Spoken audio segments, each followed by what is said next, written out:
একজন বাঙালি যদি উরুগুয়ে আসে তাহলে তার এক মাসে খরচ কীরকম হবে, তো আজকে সে বিষয়টাই বলবো।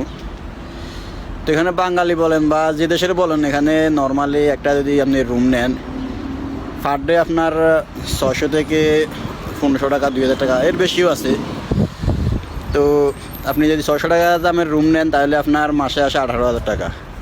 এক্ষেত্রে আপনি যদি এক মাসের জন্য তা কন্ট্যাক্ট করে নেন তাহলে আপনার থেকে 10, 12, 11 এরকম টাকা নেবে আর কি। এটা হচ্ছে আপনার উরুগুয়েন পেসো আর কি। তো উরুগুয়ের 1 টাকা সমান বাংলাদেশে 3 টাকা। তো আপনি যদি 10,000 টাকা একটা রুম নেন তাহলে মাসে 30,000 টাকা। এরপরে আপনার খানা খরচ, আর খানা খরচ আপনি যা খান এটা আপনার ব্যক্তিগত হিসাব। নর্মালি আপনার 3,500-4,000 পেসো লাগবে।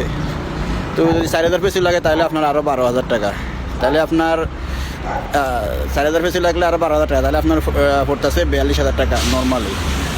মানে একজন বাঙালি যদি আপনার যদি উরুগুয়ে যদি 1 মাস থাকে তাহলে নর্মালি তার 40,000 টাকা প্লাস এখানে খরচ আছে।